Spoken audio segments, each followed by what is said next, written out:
আমরা সবাই কাবার পাগল, কাবা পাগল মাবুদের, মাবুদ পাগল দয়ার নবীর, মাবুদ পাগল দয়ার নবীর, নবী পাগল উম্মতের। লা ইলাহা ইল্লাল্লাহ,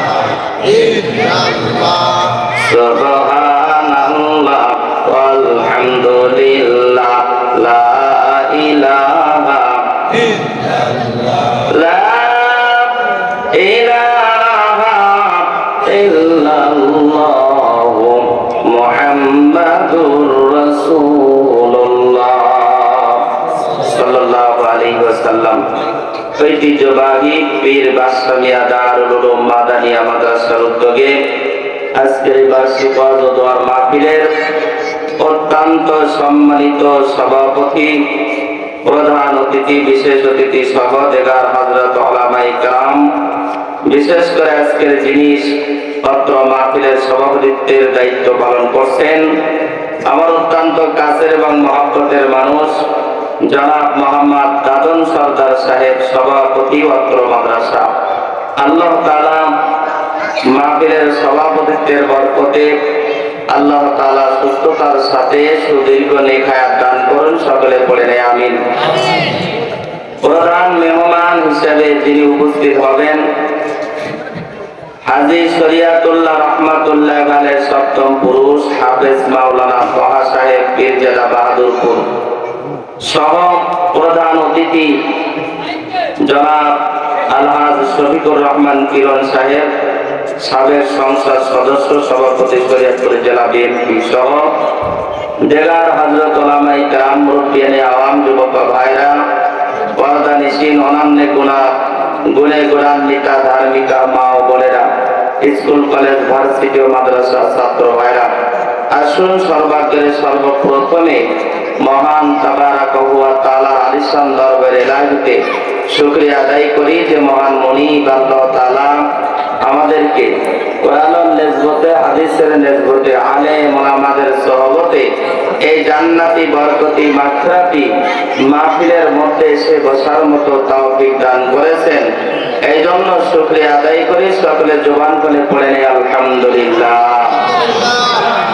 আজকে মাহফিলে আসতে পেরে আপনারা খুশি না বেজার? আওয়াজ করে বলতে হবে, খুশি না বেজার? যারা আশেপাশে বিক্ষিপ্ত অবস্থায় দাঁড়িয়ে আছেন, মেহরবানি করে মসবার মধ্যে এসে বসে যায়। রাস্তাঘাটে দোকানপাটে যারা আছেন, মেহরবানি করে অনুরোধ করব, এই জান্নাতের বাগান আগামীকাল থাকবে না। এই জন্য আসুন আমরা সকলে মসবার মধ্যে বসে যাই। আমি আপনাদের সামনে পবিত্র কোরআনুল কারীমের সর্ববৃহত্তম সূরা সূরাতুল বাকারা আমি আপনাদের সামনে 153 এবং 54 নম্বর আয়াতে কারিমা তেলাওয়াত করেছি। এই সূরা বাকারার মোট আয়াতের সংখ্যা হলো 286টি, রুকুর সংখ্যা হলো 40টি। আমি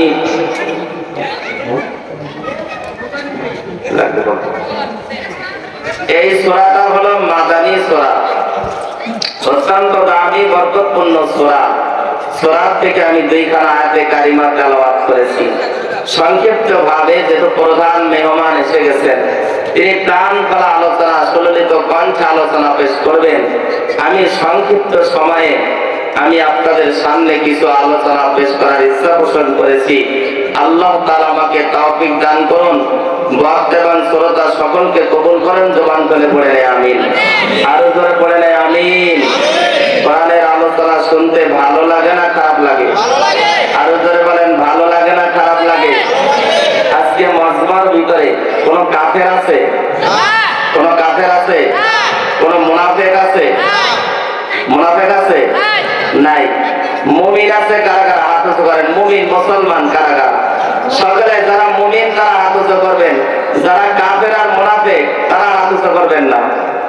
মাশাআল্লাহ, সকলে তো মুমিন।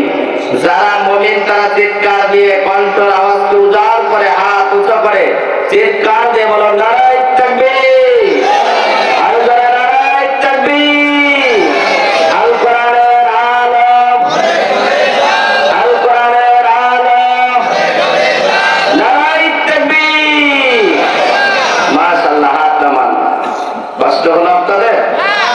মুহতারাম হাজিরিন, অত্যন্ত দামি দুইখানা আয়াতে কারিমা তেলাওয়াত করেছি।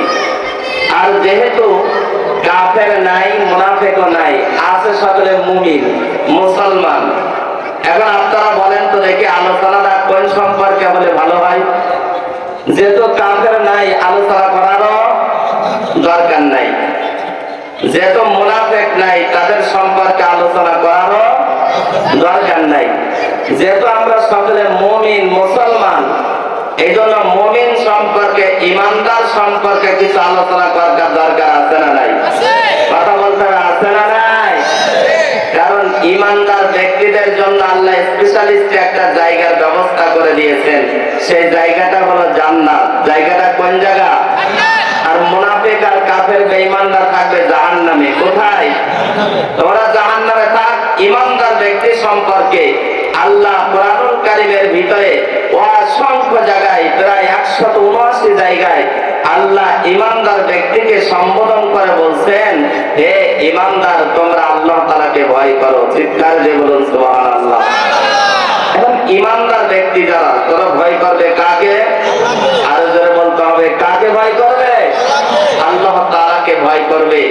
এই কথাটা আল্লাহ বারবার এই জন্য বলেছেন, কারণ যে ব্যক্তি মুমিন হবে তাদের ব্যাপারে আল্লাহর হাবিব বলছেন, আর দুনিয়া ও সিজনুল মুমিন ওয়া জান্নাতুল কাফির।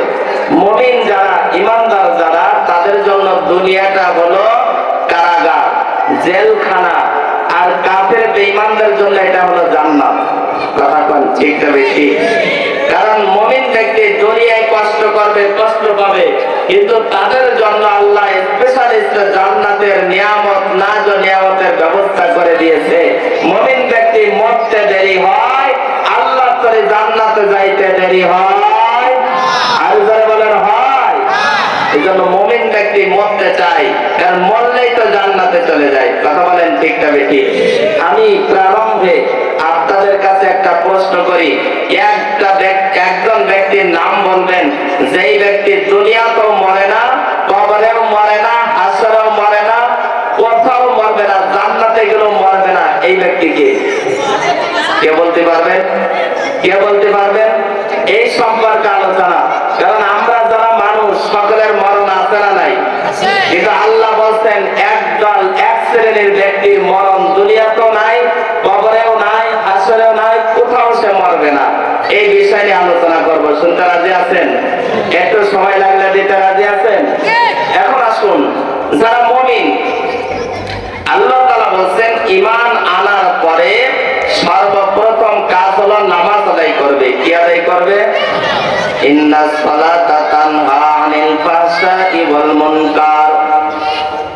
নিশ্চয় নামাজ নামাজীকে সমস্ত ফাহিশা কাজ থেকে বিরত রাখবে।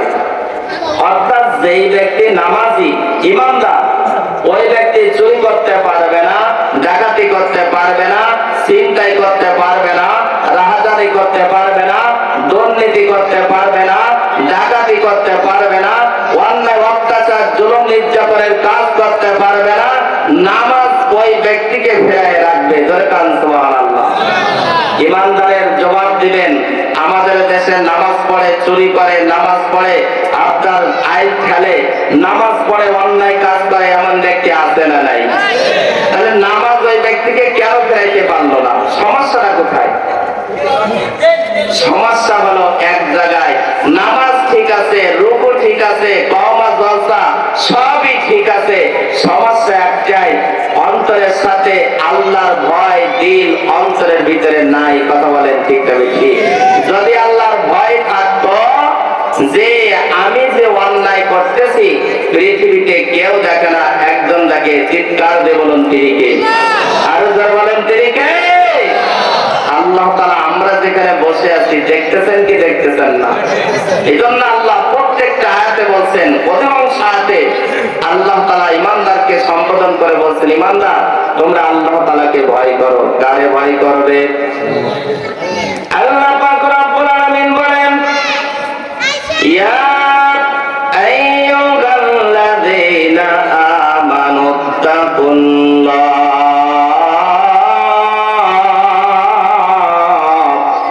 ওয়া কুনু মা'আস সাদিকিন।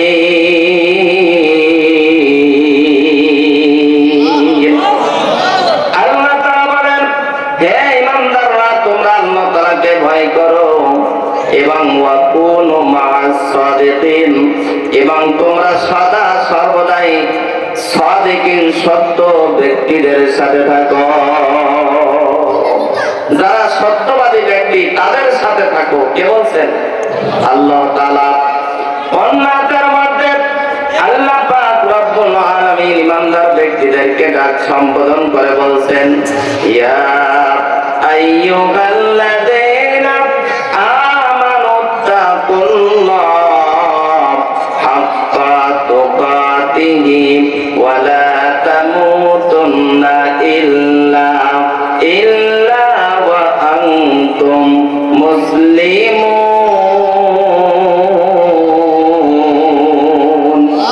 আরো যারা বলতে হবে আল্লাহু আকবার। আল্লাহ পাক বলেন, হে ইমানদারগণ, তোমরা আল্লাহ তাআলাকে ভয় করো, আর ভয় করার মতো তোমরা ভয় করো, আর খবরদার তোমরা মুসলমান না হয়ে মৃত্যুবরণ করো না। নির্দেশটা কার? আরেকটা আয়াতে কারিমা আমি তেলাওয়াত করি। আল্লাহ তাআলা বলেন, ইয়া আইয়ুহাল্লাযীনা আমানুত্তাকুল্লাহ ওয়া কুলু কাওলান সাদীদা। আল্লাহ পাক রব্বুল আলামিন বলেন, হে ইমানদারগণ, তোমরা আল্লাহ তাআলাকে ভয় করো। ইমানদার ব্যক্তি কাকে ভয় করবে? আরেকটা আওয়াজ করে বলতে হবে, কাকে ভয় করবে? ইমানদার ব্যক্তি, তোমরা আল্লাহ তাআলাকে ভয় করো। ওয়া কুলু কাওলান সাদীদা, এবং সদা সর্বদাই তোমরা সত্য কথা বলো। যদি আল্লাহরে ভয় করতে পারো আর যদি সদা সর্বদা সত্য কথা বলতে পারো, আল্লাহ বলেন আমি আল্লাহ তোমাদেরকে দুইটা কাজ করে দেব। ইউসলিহ লাকুম আমালাকুম, এক নাম্বার তোমাদের আমলের ত্রুটি বিচ্যুতিগুলোকে সংশোধন করে দেব। দুই নাম্বার ওয়ায়াগফির লাকুম যুনুবাকুম, তোমাদের জীবনের সমস্ত গুনাহ খাতা আমি আল্লাহ মাফ করে দেব। আর চিৎকার দিয়ে বলা যাবে কি সুবহানাল্লাহ। ওয়াজ শুনতে ভালো লাগে না খারাপ লাগে?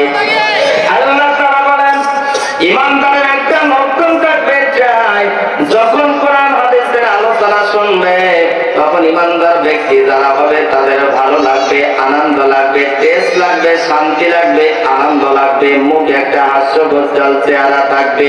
তখন বুঝবেন আপনি ইমানদার, তাতে কোনো সন্দেহ নাই। ওয়া ইযা তুলিয়াত আলাইহিম আয়াতুহু যাদাতুহুম ঈমানা ওয়া আলা রাব্বিহিম ইয়াতাওয়াক্কালুন। আর জোরে আল্লাহু আকবার। সূরা আনফাল 2 নম্বর আয়াত। আল্লাহ তাআলা বলেন, যারা ঈমানদার তারা যখন আলোচনা শুনবে তখন তাদের আনন্দ লাগবে, তখন কোরআনের আলোচনা শুনলে তাদের ঈমান আরো বেড়ে যায়।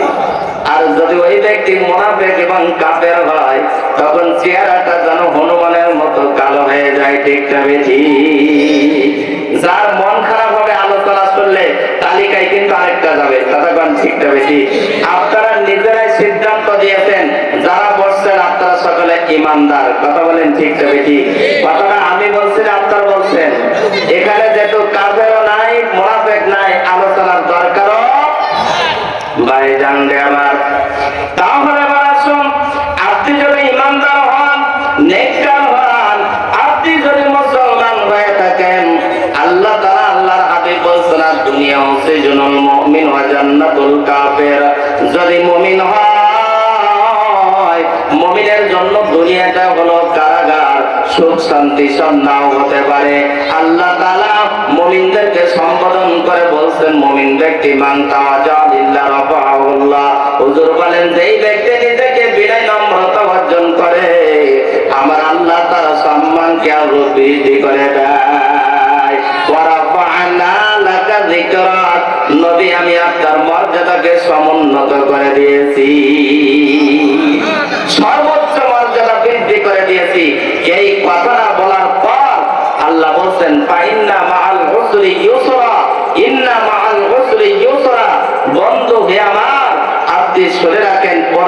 কষ্টের পরে সুখ আছে, চিৎকার দিয়ে বলুন সুবহানাল্লাহ। ভাই জানলে আমার, যদি আপনি মুমিন হন তাহলে পরীক্ষা দেওয়ার জন্য প্রস্তুত থাকতে হবে। আপনার উপরে বিপদ আসবে, বালা মুসিবত আসবে, কথা বলেন ঠিক তবে ঠিক।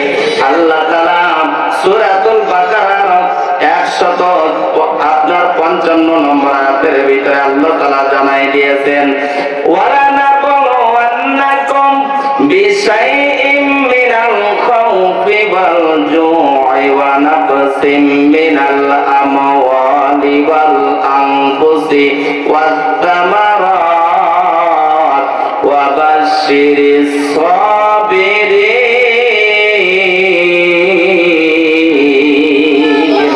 আল্লাহু আকবার। আল্লাহ তাআলা বলেন, ওয়ালা নাবলুওয়ান্নাকুম, যারা ঈমানদার বলে দাবি করবা তোমাদেরকে আমি আল্লাহ অবশ্যই পরীক্ষা করব। বিশাইইম মিনাল খাউফ, ক্ষুধার্ত রেখে পরীক্ষা করব। মিনাল খাউফি, ভয় দ্বারা পরীক্ষা করব। ওয়াল জু'i, ক্ষুধার্ত রেখে। ওয়া নাকসিম মিনাল আমওয়াল, অর্থ সম্পদকে আমি আল্লাহ ধ্বংস করে পরীক্ষা করব। ওয়াল আনফুসি, অনেক সময় আমি মাকে মৃত্যুবরণ করায় সন্তানকে পরীক্ষা করব। সন্তানকে মারি আমি মা বাবাকে পরীক্ষা করব। বাগ বাগিচার ফসলগুলো ধ্বংস করে দেব। ব্যবসা প্রতিষ্ঠান আগুন লেগে ধ্বংস হয়ে যাবে। আমি আল্লাহ পরীক্ষা করতে চাই তুমি যদি ঈমানদার হও সবর করতে পারো কিনা। কিন্তু শুনে রাখো, ওয়া বাশশিরিস সাবিরিন, যদি তুমি সবর ইখতিয়ার করতে পারো আমি আল্লাহ আসমান থেকে ঘোষণা করে দিলাম, তোমার জন্য আমি আল্লাহ শুভ সংবাদ দিয়ে দিলাম। কেমন পরীক্ষা হবে? টেনশন প্লিজ আমার দিকে লক্ষ্য করবেন। ডাইনি ভাবে নজর নাই, সময় কিন্তু খুবই সংক্ষেপ। কারণ হায়াতের জিন্দেগিটা এমন সংক্ষিপ্ত সময় আব্বা যান, এখন আপনি আমি বসে আছি, আগামীকাল পর্যন্ত বাঁচবো তার কোনো গ্যারান্টি আছে? আরো জোরে বলেন আছে? একটু আওয়াজ করে মহব্বতে নবীজির সাথে একটু বলেন, ভালোবাসার জায়গা মদিনা, ভালো লাগার জায়গা মদিনা। জোরে ভালোবাসার।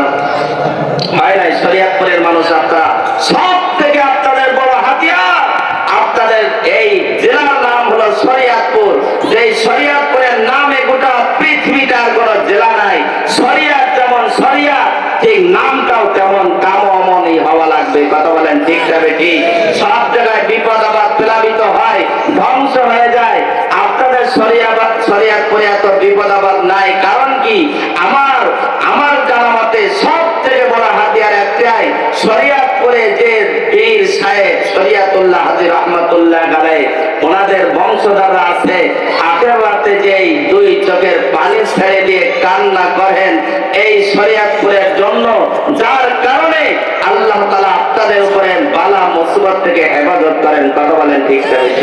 বলেন, ভালোবাসার জায়গা মদিনা, ভালো লাগার জায়গা মদিনা, ভালোবাসার, আরো জোরে, ভালোবাসার জায়গা মদিনা, ভালো লাগার। এত সুন্দর জায়গা কোথাও দেখি না, সাজিয়েছেন দয়াল রব্বানা, ভালো লাগার জায়গা মদিনা, ভালোবাসার জায়গা মদিনা, ভালো লাগার জায়গা মদিনা। বাজারে আমার গভীর মনোযোগ, আমি আপনাদেরকে একটা দৃষ্টান্ত দেই। আল্লাহু আকবার। আল্লামা জালালউদ্দিন সৈয়দী রাহমাতুল্লাহ আলাইহি শরহুস সদর নামক একটা গ্রন্থ আছে, তার লিখিত কিতাবের ভিতরে আপনার দৃষ্টান্তমূলক একটা ঘটনা তিনি উল্লেখ করেছেন। আপনি যদি ঈমানদার হন, আপনি যদি মুমিন হন, আপনার উপরে বিপদ আপদ বালা মুসিবত আসবে। আপনি যদি সবর করতে পারেন, আপনি যদি ধৈর্য ধারণ করতে পারেন, আমার আল্লাহ আসমান থেকে প্রতিদান দিবেন, বিনিময়ে আল্লাহ জান্নাত। জোরে কান সুবহানাল্লাহ। আল্লামা জালালউদ্দিন সৈয়দী রাহমাতুল্লাহ আলাইহি তিনি উল্লেখ করে বলেছেন, তিন সহোদর ভাই যখন দিনের চলে গেলেন। জালেম বাদশার কাছে বন্দী হয়ে গেল। জালেম বাদশা ডাক দিয়ে বলল, তোমরা তিনজন ভাই, তোমরা মুসলমান আসছো কালিমার দাওয়াত দেওয়ার জন্য, কিন্তু আমি খ্রিস্টান, কালিমার দাওয়াত তোমাদেরকে বন্ধ করা লাগবে। আমি যদি তোমরা বন্ধ না করো, নির্যাতন করব, নিপীড়ন করব, অত্যাচার করব, জুলুম করব, তারপর তোমাদেরকে কালিমা ছাড়া করবই আমি করব। ওই তিন আপনার সহদর ভাই ডাক দিয়ে বললেন, ও বাদশা শোনো, আমরা মুসলমান জীবন দিতে পারি, জান দিতে পারি, কিন্তু মনে রাখবেন একটা সেকেন্ডের জন্য কালিমা হারা হতে পারবো না। জীবন দেব সঙ্গে দেব, জীবন দেব সঙ্গে দেব, তবু কালিমা ছাড়ব না। লা ইলাহা ইল্লাল্লাহু বলরে সর্বজন। তিন ভাই বলল, বাদশা আমাদেরকে নির্যাতন, নিপীড়ন, অত্যাচার করতে পারেন, আমরা মৌতকে ভয় পাই না, কারণ আমরা মুসলমান, আমরা ইমানদার। চিৎকার দিয়ে বলুন কিদার? আমরা হলাম ইমানদার। নির্যাতন শুরু হয়ে গেল। বাদশা বলল, মন্ত্রী রে, কিভাবে তাদেরকে ঈমান হরণ করা যায়? মন্ত্রী পরামর্শ দিল, বাদশা একটা তেলের ডেক্সির ভিতরে তেল গরম করাবো, তেলগুলো যখন বলক দিয়ে পিঞ্চি দিয়ে পড়তে থাকবে, এই তিন ভাইকে হাতে পায়ে রশি লাগাইয়া, ডান্ডা বেড়ি লাগাইয়া যখন তেলের ডেক্সির কিনারায় নিয়ে যাওয়া হবে, তেলের ডেক্সি যখন ওই ফুটান্ত যখনই দেখবে জীবন বাঁচার তাগিদে কালিমা হারা হয়ে তারা খ্রিস্টান হয়ে যাবে, বলল যাহা তাই করলো। মুহূর্তের মধ্যে তারা ডেক্সির ভিতরে তেল গরম করলো। বড় ভাইকে ডাক দিয়ে বলল, ও মুসলমান শোনো, এই মুহূর্তে তোমাকে কালিমা হারা হতে হবে, এই মুহূর্তে কালিমা ছেড়ে দাও, না হলে কিন্তু তেলে ডেক্সির মধ্যে নিক্ষেপ করা হবে। বড় ভাই ডাক দিয়ে বলে, বাদশা তুমি জানো না আমি মুসলমান, আমার জীবন দিতে পারি অনায়াসে, আমি জীবনটা বিলীন করে দেব, কিন্তু একটা সেকেন্ডের জন্য কালিমা হারা হতে পারবো না। ভাই যাও আমার, এবার বাদশা তেরা ডেক্সির মধ্যে তেল গরম করা হলো। বড় ভাই হাত পা বেঁধে যখন তেলের ডেক্সির কিনারায় যখন নিয়ে যাওয়া হলো, পিনকি দিয়ে তেল বলক দিচ্ছে, হাজার হাজার মানুষ, নারী পুরুষ সব পলকে তাকায় আছে। কিং কর্তব্য বিমূঢ়, কেউ কোনো কথা বলতে পারে না, কারণ জালেম বাদশা নির্যাতন করবে, অত্যাচার করবে, জুলুম করবে। বড় ভাইকে হাত পা বেঁধে তেলের ডেক্সির কিনারায় যখন নিয়ে যাওয়া হলো, বলল লক্ষ্য করে রাখো, আরেকটু পরে তোমাকে তেলের ডেক্সিতে নিক্ষেপ করা হবে। বড় ভাই শুনে আর শুধু মুসকি মুসকি হাসতেছে। ডাকতে বলে, তুমি পাগল হয়েছো নাকি? বলে, না না, পাগল হই নাই, এই মুহূর্তে দেখতেছি তোমরা দেখতেছো এটা তেলের ডেক্সি, আর আমার নজর দিয়ে দেখতেছি এটা আল্লাহ তাআলার জান্নাতুল ফেরদাউসে দরজা।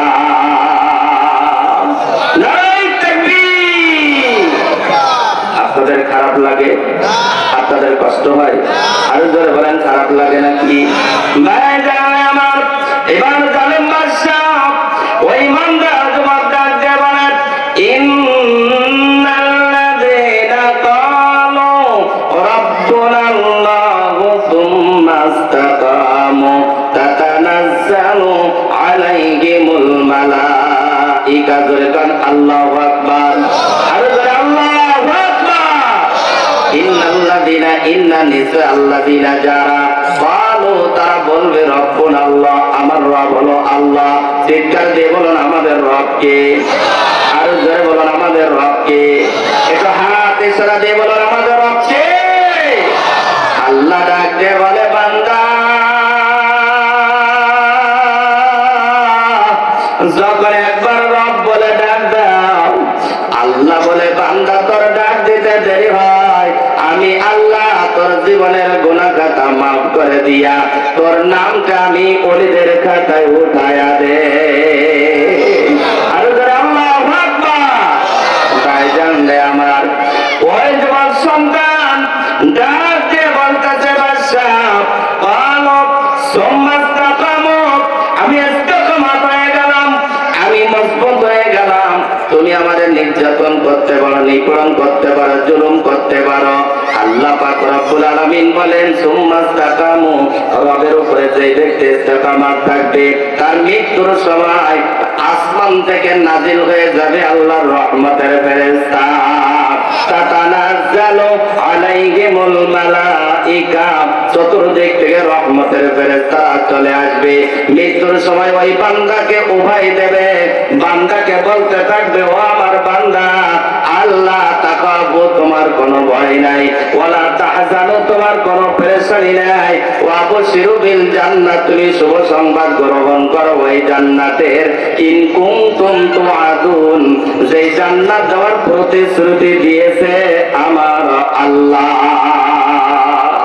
আল্লাহর বান্দা তখন ডাক দিয়ে বললেন ও আমার পরে আল্লাহর ফেরেশতারা শোনো, আল্লাহ তাআলা আমাকে জান্নাত দিবে। তোমরা যেমন ফেরেশতারা দুনিয়ার মধ্যে আমার সাথে আছো, কবরে থাকবা নাকি হাসরে থাকবা নাকি?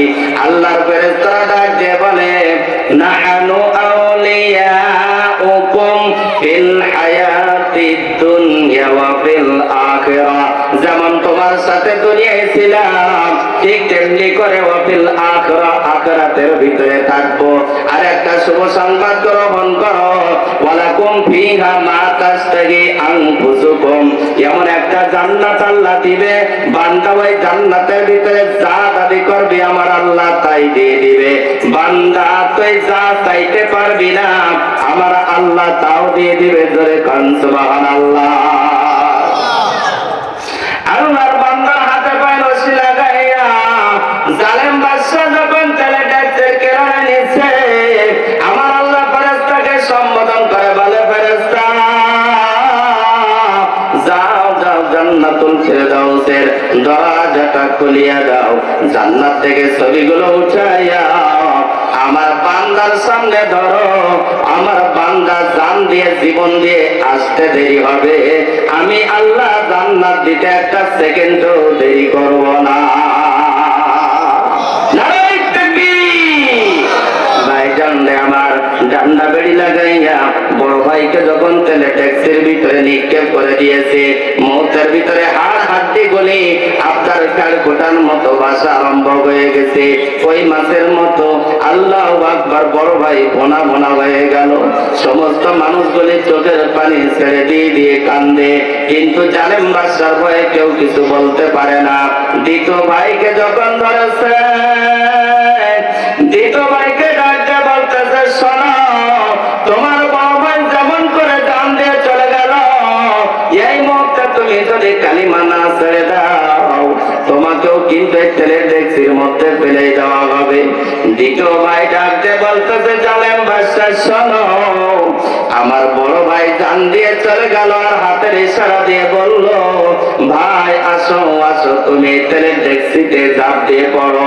এটা তো নমরুদের অগ্নিকুণ্ড নয়, এটা তো আল্লাহর জান্নাতুল ফিরদাউসের দরজা। এখানে ঝাঁপ দিতে দেরি হবে, আল্লাহর তরে জান্নাতে যাইতে দেরি হবে না। দ্বিতীয় ভাইকে যখন তেলে ট্যাক্সির ভিতরে আপনার লক্ষ্য করছে, তেলে ট্যাক্সির ভিতরে দ্বিতীয় ভাইকে যখন ফেলে দিয়েছে, ও আমার যুবক ভাইরা, ও আমার আব্বা জানেরা, পর্দার আড়ালের মা গো, অবস্থার দিকে লক্ষ্য করে দেখেন, যেই মুহূর্তে এই তিনটা ভাই বিপদের ভিতরে পড়েছে, ইমানের তাজা পরীক্ষা যখন আরম্ভ হয়ে গেল, ওই মুহূর্তে যদি আপনি আমি হতাম, আমরাও মুসলমান তারাও মুসলমান, কথা বলেন ঠিক তবে ঠিক, আপনার আমার উপরে নির্যাতন আসতে পারে, নিপীড়ন আসতে পারে, অত্যাচার জুলুম আসতে পারে, কথা বলেন ঠিক তবে ঠিক। সুম্মাস্তাকামু, যদি আপনি আমি অটল থাকতে পারি, মৃত্যুর সময় হবে আল্লাহ জান্নাতের শুভ সংবাদ দিয়া দিবে। দ্বিতীয় ভাইকে যখন তেলে ট্যাক্সির ভিতরে নিক্ষেপ করে দেওয়া হলো, এরপরে লাশটা কই কই মাছের মতো ভোনা হয়ে গেল, আর হাড্ডিগুলি খড়কুটার মতো ভাসতেছে। ও আমার আব্বা জানেরা লক্ষ্য করে একটু খেয়াল করবেন।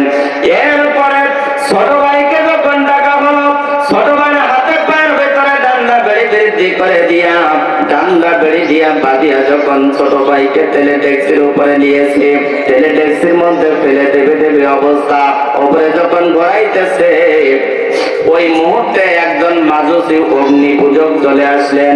অগ্নি পূজক ডাকতে বলে, বাদশাহ, দুইটা ভাইকে তেলে ট্যাক্সির মধ্যে নিক্ষেপ করে দিয়েছো, দুইটা জীবন চলে গেল। শুনে রাখো, মুসলমান কখনো মৌতরে ভয় পায় না, মুসলমান কখনো মৃত্যুরে ভয় পায় না। মুসলমান মৌতের থেকে আরেকটা জিনিসকে বেশি ভয় পায়, সেটা হলো গুনাহ। কারণ মুসলমান গুনাহ করলে জাহান্নামে চলে যাবে, আর মুসলমান মরলে তো জান্নাতে চলে যাইবে। এই ছোট ভাইকে মারিও না।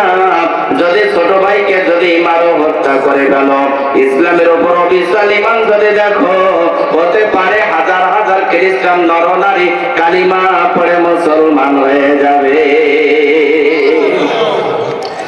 মাজুসি ডাক দিয়ে বলল, ও বাদশাহ,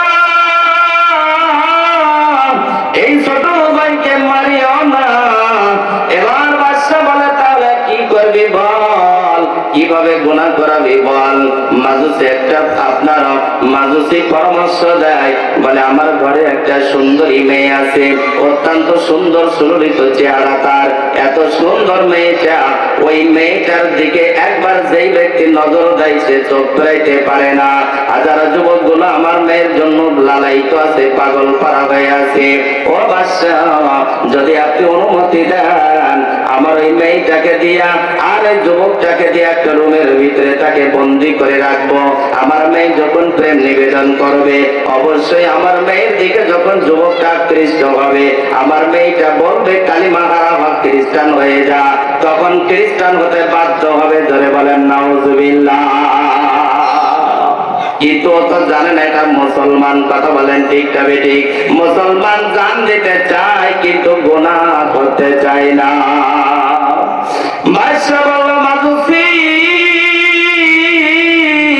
তাহলে তুমি তাই করে নিয়ে যাও। শুনে রাখো, তোমার মেয়ে যদি যে কোনো মূল্যে ওই যুবক ছেলেটার ঈমান যদি হরণ করতে পারে, ওয়াদা দিলাম বড় একটা পুরস্কারে তোমাকে পুরস্কৃত করা হবে। বলে, আচ্ছা ঠিক আছে। মাজুসি মুহূর্তের মধ্যে মেয়েটাকে নিয়া আপনার ঘরের ভিতরে একটা যুবককে নিয়া মাজুসি ডাকতে বলে, মাগো, ও মা, যুবককে দিয়া তোমাকে ঘরের ভিতরে যাওয়া হবে। নিজের ইজ্জতের বিনিময়ে যে কোনো মূল্যে যদি ওই যুবকের ইজ্জতকে নষ্ট করতে পারো, কারণ আপনারা যদি কালিমা হারা করতে পারো, বাদশা তোমাকে পুরস্কারে পুরস্কৃত করবে। মেয়েটা ডাকতে বলতেছে, আব্বা গো, হাজার হাজার যুবক আমার জন্য পাগল হয়ে আছে, আপনি যদি অনুমতি দেন, মতের মধ্যে আমার দিকে আকৃষ্ট করে কালিমা হারা করে দিব। জোরে কান নাউজুবিল্লাহ। বন্ধুরা রে আমার, আপনাদের কি খারাপ লাগে? আরো জোরে বলেন, খারাপ লাগে? ভাই জানলে আমার, ও এলাকার যুবক রে, হাতে পায়ে করে বলে যায়, রে ভাই, জীবনে কখনো গুনার কাজের দিকে আকৃষ্ট হয় না। নিজের জীবনকে পবিত্র রাখো, জবানকে পবিত্র রাখো, চরিত্রকে সুন্দর করে রাখো। ও পর্দার মাঝে যেখান থেকে আলোচনা শুনতেছেন, অ্যাটেনশন প্লিজ একটু লক্ষ্য রাখবেন। এবার মুহূর্তের ভিতরে যুবক ছেলেটাকে দিয়া মেয়েটাকে যখন দিয়ে ঘরের ভিতরে দিয়ে দিয়েছে, মেয়েটা সুন্দরভাবে সাজগোজ করে সুন্দরভাবে পরিপাটি হইয়া যখন যুবকের রুমের ভিতরে প্রবেশ করেছে, যুবক ছেলেটা মুহূর্তের ভিতরে নিজের নজরকে নিম্নগামী করে দিয়েছে। আর চিৎকার দিয়ে বলা যাবে কি সুবহানাল্লাহ। অনেকে বলে, হুজুর, চোখ রাখার জায়গা নাই, চতুর্দিকে মহিলা, সামনে তাকালে মহিলা, পিছনে তাকালে মহিলা, ডাইনে বামে মহিলা, বাসের ভিতরে মহিলা, ট্রাকের ভিতরে মহিলা, আপনারা ওই ট্রেনে উঠলাম সেখানেও মহিলা, জানলা দিয়ে উপরে তাকাইলাম দেখি দুই তলার উপরে সেখানেও আছে দুইটা মহিলা। কথা কোন ঠিক না বেঠিক? আমি বলবো, তুমি ডাইনে বামে তাকাও কেন? আমার আল্লাহ তো ডাইনে বামে তাকানোর জন্য বলেন নাই। আল্লাহ বলেন, বান্দা, তুমি যেই কোনো মূল্যে তোমার নজরকে থেকে হেফাজত করবা, চোখ রাখবা নিম্নগামী করে। আল্লাহ পাক রব্বুল আলামিন বলেন, কুল্লিল মুমিনিনা ইয়াগুদ্দু মিন আবসারিহিম। আল্লাহ ডাকে বলে, পুরুষ তোমাদের চক্ষুকে তোমরা নিম্নগামী করে দাও। আর মহিলাদের ব্যাপার আল্লাহ তাআলা ঘোষণা করে, ওয়া কুল্লিল মুমিনাতি ইয়াগুদ্দুনা মিন আবসারিহিন্না।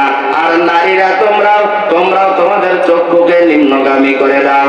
আজকে যদি সমস্ত পুরুষ যদি চক্ষু নিম্নগামী করে দিত, আর নারীরা যদি প্রত্যেকের চক্ষুকে নিম্নগামী করে দিত, এই দেশে কোন নারী প্রিজনার ধর্ষিতা হতো না। কথা বলেন ঠিক তবে ঠিক? আর যারা কোন ঠিক তবে ঠিক? 1 2 3টা দিন চলে গেল, জোরে বলেন কয়টা দিন? 3টা দিন চলে গেল। ছেলে আর মাইয়া একটা রুমের ভিতরে 3টা দিন চলে গেল। 3টা দিনের ভিতরে ওই যুবক ছেলেটা একটা দিনের জন্য, একটা সেকেন্ডের জন্য মেয়েটার দিকে তাকাই নাই। 3 দিন পর মাদুসি ডাক দিয়ে বলে, মা কেমন করে ওই ছেলেটার ইজ্জতকে হরণ করলে, কালিমা হারা করলে বলো। মেয়েটা ডাক দিয়ে বলে, আব্বা 3টা দিনের দিকে তার ঈমান নষ্ট করব তো দূরের কথা, একটা সেকেন্ডের জন্য আমার চেহারার দিকে যুবকটা তাকায় না। চিৎকার দিয়ে বলা যাবে কি সুবহানাল্লাহ? আব্বা গো, এখন আমি বুঝতে পারি না এটা মানুষ না জিন। জোরে কান সুবহানাল্লাহ। মানুষ যদি হতো তো একটা বার তো তাকাবে। কথা কোন ঠিক তবে ঠিক? মানুষীরা একটা বলতেছে, ও মা, সেই কোনোভাবে তার ঈমানকে হরণ করা লাগবে। বলে কিভাবে? আমার দিকে তো তাকায় না। বলে 40টা দিনের সময় নাও। চোখের সামনে 2টা ভাই জীবন দিয়ে চলে গেল। এখন মানুষ যুবককে নারীকে কোনো কিছু তার মাথার মধ্যে কাজ করে না। যখন 40টা দিন অতিবাহিত ভাবে স্বাভাবিক অবস্থায় হবে, তোমার প্রেমে পাগল হয়ে যাবে। আর যখন খাদ্য খাবারের জন্য যখন খাদ্য চাবে, শুকরের গোশত দিবা, পানি চাইলে মদ দিবা। আমি জানতে চাই, মদ মুসলমান ধর্মে হালাল না হারাম? শুকরের গোশত হালাল না হারাম? অবৈধ প্রেম সম্পর্ক করা হালাল না হারাম? কঠিন অগ্নি পরীক্ষা শুরু হয়ে গেছে।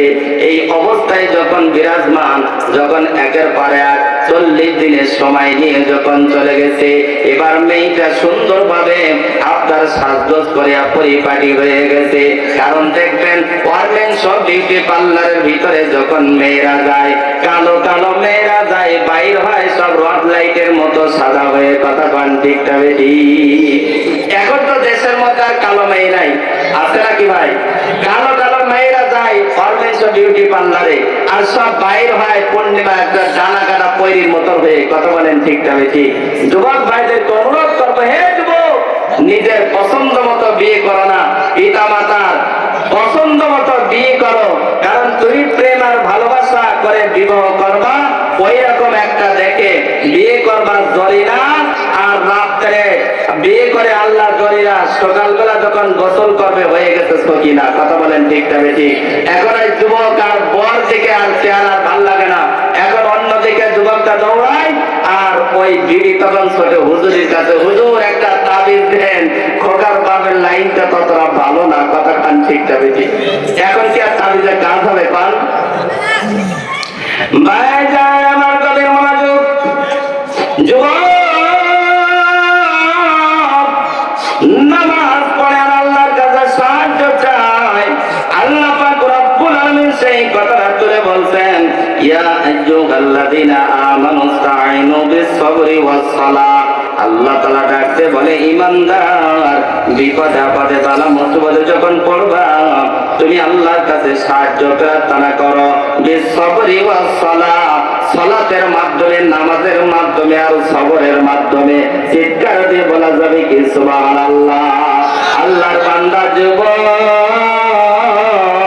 শুধু নামাজ পড়ে, সবর করে, ধৈর্য ধারণ করে, নামাজ আদায় করে, 2 রাকাত নামাজ পড়ে, আবার সবর করে, 2 রাকাত নামাজ পড়ে, আবার 2 রাকাত নামাজের জন্য দাঁড়ায় যায়। মেয়েটা শুকরের গোশত খাওয়াবে আর মদ খাওয়াবে, মদের বোতল শুকরের গোস্ত নিয়ে আসছে, কিন্তু যুবকের নামাজ শেষ হলে তো খাওয়াবে, 2 রাকাত নামাজের পর আবার 2 রাকাত নামাজ আরম্ভ করে দেয়। মেয়েটা রাত্রে দাঁড়ায় থাকতে পারে না, মেয়ের চোখের মধ্যে ঘুম চলে আসে। দীর্ঘ রাত যখন হয়ে যায়, মেয়েটা দেখতেছে যুবক ছেলেটা সিজদায় পড়ে আছে। রাত্রে যখন মেয়েটার ঘুম ভাঙ্গিয়া যায়, যুবক ছেলেটার দিকে নজর করে দেখে ছেলেটা নামাজে পড়ে আছে, সিজদায় পড়ে আছে, আর ছেলেটার মাথার পাশে মৌসুমে আপেল, মালটা, কমলা, লেবু, আঙ্গুর ফলগুলো আল্লাহু আকবার তার মাথার পাশে ছড়ানো ছিটানো আছে। নাই তাকবীর। যুবতী মেয়েটা ডাকতে বলে, ভাইজান, ও ভাই বলো, এখন তো মালটা কমলার মৌসুম নয়, এখন তো আঙ্গুরের সিজন নয়, এই যে মৌসুমি ফলগুলো কোথা থেকে আসছে রে ভাই, এগুলো তুমি কোথা থেকে পাও? যুবক ছেলেটা ডাকতে বলে, বলো আমার যেই মালিকের প্রেমে পাগল হইয়া আমার 2টা ভাই জান দিয়ে জান্নাতে চলে গেল, আমি ওই মালিকের ভয় অন্তরে লালন করি, আমি চক্ষু হেফাজত করে তোমার দিকে অন্যায় ভাবে আমি তাকাই না। আমার মালিক আল্লাহ খুশি হইয়া বেমৌসুমে মালটা, আপেল, কমলা, আঙ্গুর ফলগুলো আমার জন্য পাঠায়া দেয়। আল্লাহর সাহায্য আমাদের দরকার আছে না নাই? যে আল্লাহ সাহায্য করছে ওই আল্লাহ এখনো পর্যন্ত আছে না না? আপনাদের কষ্ট হয়? আরো জোরে বলেন, কষ্ট হয়? ভাই জানলে আমার কবে মনোযোগ, যুবক নামাজ আদায় করতেছে, প্রায় 39 দিন চলে গেল। মেয়েটা যতই প্রেম নিবেদন করুক, যুবকটা একটা দিনের জন্য তাকায় না। যুবকটা শুধু ডাকতে বলে, বোন আমার, তুমি খবরদার তোমার দিকে তাকানো আমাকে বাধ্য করো না। আমার এই চোখটা আমি রিজার্ভ কম্পার্টমেন্ট আমি আল্লাহ তাআলাকে দেখার জন্য রেখে দিয়েছি, তোমার দিকে তাকালে এটা আমার জন্য হারাম হবে।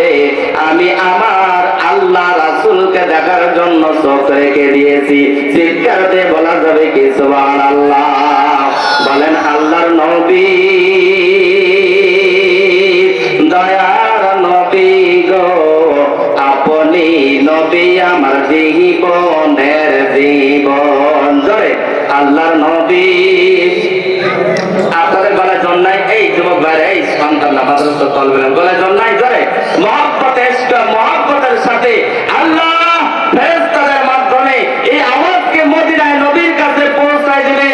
ও আল্লাহর হাবিব, ওই শরীয়তপুর জেলার সতীপুর থানাধীন ওই পীর বাদশাহিয়া মাদ্রাসায়, সেখানে এক জাত রাসূলের প্রেমিক আশিকান নবী আপনার প্রেমে গান গাইছিল।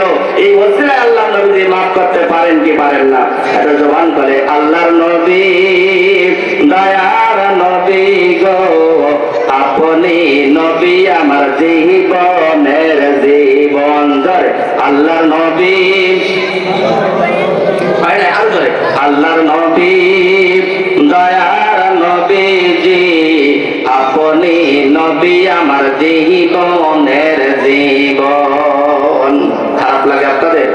আপনি নবী আমার জীবন সাথী, অন্ধকার কবরের বাতি, আপনি নবী আমার নির্দনিয়ার ধন, আপনি নবী আমার জীবন সাথী, অন্ধকার কবরের বাতি, আপনি নবী আমার নির্দনিয়ার ধন। নবী রাহমাতাল লিল আলামিন, আপনি বিসাদিনের জামিন, রাহমাতাল লিল আলামিন, আপনি উম্মতের জামিন, গুনাহগার উম্মতের আপনজন। আল্লাহর নবী, দয়ার নবীজি, আপনি নবী আমার জীবনের জীবন। জোরে আল্লাহর নবী, দয়ার নবী গো, আপনি নবী আমার জীবন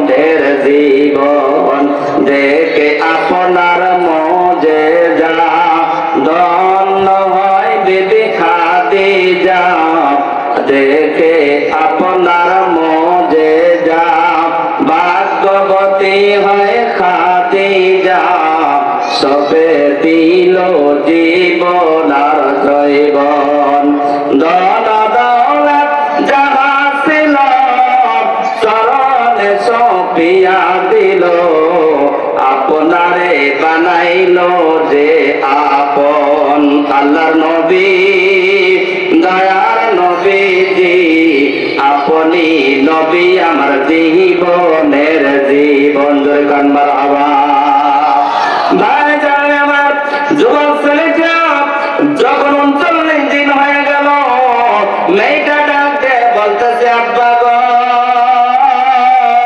এখনো যুবকের চরিত্র আমি নষ্ট করতে পারি নাই আব্বা আমাদেরকে একটু রাজপ্রাসাদের বাইরে একটু ঘোরাফেরা করার সুযোগ করে দেন এমনি করে যখন একটু ঘোরাফেরা করব ওই যুবকের মস্তিষ্কটা একটু ভালো হয়ে যাবে তখন আমার দিকে আকৃষ্ট করতে সম্ভব হবে মাদুসি বলল মাত্র কয়েকটা দিন আছে যাও তোমাকে অনুমতি দিয়ে দিলাম যখন 40 দিন পূর্ণ হবে একদিন হঠাৎ করে যুবক ছেলেটা তাহাজ্জুদ নামাজ আদায় করে 2 চোখের পানি ছেড়ে দিয়ে কান্দে আর বলে রব্বুল আলামিন আমার 2টা ভাই জান দিয়ে চলে গেল আমার 2টা ভাই জান দিয়ে জান্নাতে চলে গেল আমি আবার কোন বিপদে পড়িয়া যাই আল্লাহ তুমি আমার একটু উঠায় দাও আয় আল্লাহ আমি আমার ভাইয়ের সাথে জান্নাতের মধ্যে একটু থাকতে চাই না আল্লাহ উঠায় নাও আয় আল্লাহ তুমি আমার উঠায় নাও আমি এই দুনিয়ায় আর থাকতে চাই না আয় আল্লাহ আমি তোমার কাছে যেতে চাই এমন করে করে যখন দোয়া করতেছে হঠাৎ করে পাশে মেয়েটা বসে বসে দৃশ্যটা দেখতেছিল মুহূর্তের ভিতরে মেয়ের 2 চক্ষু দিয়ে দরদার করে পানি বাইর হয়ে গেছে মেয়েটা ডাকতে বলতেছে ভাইজান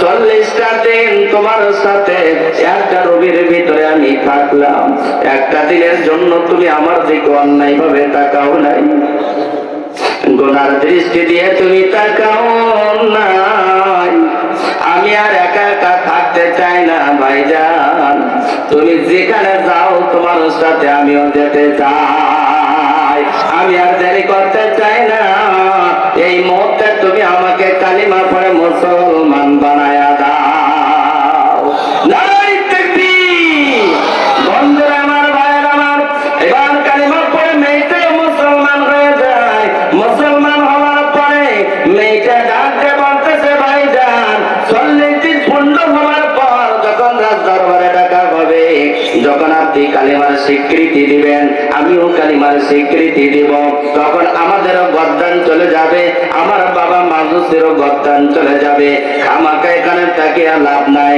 চলেন আমরা এখান থেকে বাইর হয়ে যাই আমরা বস্তিতে চলে যাই আমরা আপোষে 2 জন কালেমা পড়েছি এখন বিবাহ হয়ে আমরা 2 জন স্বামী স্ত্রী হয়ে যাব চিৎকার দিয়ে বলা যাবে কি সুবহানাল্লাহ যুবকটা ডাক দিয়ে বলে ভাইজান যুবকটা ডাক দিয়ে বলে বোন আমার কিভাবে যাবি চতুর্দিকে তো গোয়েন্দা সংস্থার লোক আছে মেয়েটা বলে আমি একটা ঘোড়া প্রস্তুত করে রেখে দিয়েছি ঘোড়ার পিঠে সফরে আমরা সঙ্গী হয়ে যাব আমরা সফরে রওনা দিয়ে দেব গভীর রজনীতে বাইর হয়ে গেল চাঁদের রজনীতি একটা ঘোড়ার পিঠে সওয়ার হইয়া যুবক ছেলেটার মেয়েটা যখন রওনা হয়ে যায় যুবতী মেয়েটা ভয় পাইতেছে না জানি কেউ আমাদেরকে আক্রমণ করবে না জানি কেউ আমাদেরকে ধরে ফেলায় নাকি হঠাৎ করে পিছন দিক থেকে নজর করে দেখে ওই দিকে ঘোড়ার দিকে লক্ষ্য করে 2টা লাইট আসতেছে মেয়েটা ভয় পেয়ে গেল ছেলেটা ডাকতে বলে না তুমি ভয় পেও না আমাদের সাথে আমার আল্লাহ আছে আল্লাহ আমাদের সাহায্য করবে জোরে কান সুবহানাল্লাহ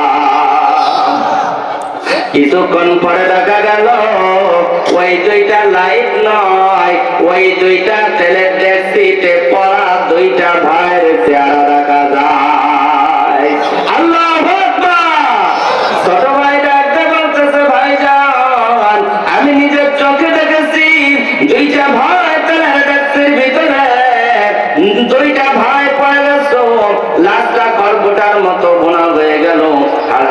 তুলে বাঁচতে চলে আমি স্বয়ং চোখে দেখেছি।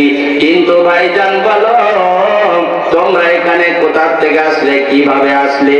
তখন বড় ভাইটা দিয়ে বলে, ও ছোট ভাই তুমি কি জানো না আল্লাহ পাক রব্বুল আলামিন কোরআনুল কারীমের ভিতরে আমার আলোচ্য আয়াত এটাই, আল্লাহ তাআলা কোরআনুল কারীমের ভিতরে বলে দিয়েছে ওয়ালা তাকুলু লিমান ইয়াকতালু ফি সাবিলিল্লাহি আমওয়াত। চিৎকার দিয়ে বলা যাবে কি আল্লাহু আকবার। যারা দ্বীনের জন্য, ইসলামের জন্য, আল্লাহ কোরআনের জন্য যারা নিজের জীবনকে উৎসর্গ করে দেয় তারা মরে না, বল আহয়া, তারা জিন্দা। তারা দুনিয়াও মরে না, কবরেও মরে না, হাসরেও মরবে না, সোজা আমার আল্লাহ জান্নাতে প্রবেশ করায় দেয়। ওয়ালা তাকুলু, আপনারা যারা কোরআন তেলাওয়াত করতে পারেন সূরা বাকারার 154 নম্বর আয়াত আপনারা একটু ভালোভাবে মিলাইবেন, তাফসীর দেখবেন। ওয়ালা তাকুলু, আল্লাহ বলবেন ওয়ালা তাকুলু লিমান ইয়াকতালু ফি সাবিলিল্লাহি আমওয়াত। যারা দ্বীনের জন্য, ইসলামের জন্য, আল্লাহর কোরআনের জন্য বুকের তাজা রক্তকে বিলীন করে দিয়ে যারা শহীদ হয়ে যায়, বাল আহয়া, তাদেরকে মৃত্যু বলো না, তারা জিন্দা। দুনিয়ায় যেমন জিন্দা, কবরেও জিন্দা, হাসরেও জিন্দা। মরতে দেরি, আল্লাহর জান্নাতে যাইতে দেরি হয় না। নারায়ে তাকবীর। এবার ছোট ভাইটা বলছে, বলো তাহলে তুমি কি জন্য আসলে? বলে দুইটা শুভ সংবাদ, দুইটা সংবাদ দেওয়ার জন্য। একটা সংবাদ হলো তোমাকে বিবাহ পড়াই দেওয়ার জন্য আসছি, আর একটা শুভ সংবাদ দেওয়ার জন্য আসছি। দরকার আল্লাহু আকবার। এই শুভ সংবাদটা কি দিল আপনাকে শুনতে চান কি চান না? দুই হাত উত্তোলন করে বলতে হবে, চান কি চান না? এই যুবক, জান্নাতি যুবক, এই ছোট ভাইকে শুভ সংবাদ দেওয়ার জন্য জান্নাত থেকে আল্লাহ রিজার্ভ পাঠাই দিয়েছেন। দুই ভাইকে কি শুভ সংবাদ দিয়েছে এটা জানার দরকার আছে না নাই? আর না জানলে তো বাড়ি গেলে ঘুম হবে না। কতক্ষণ ঠিক যাবে ঠিক? আপনাদের ভালো লাগছে না খারাপ লাগছে? আলোচনা কি আর খানিকক্ষণ চলবে? এটা হাত ইশারা করে বলেন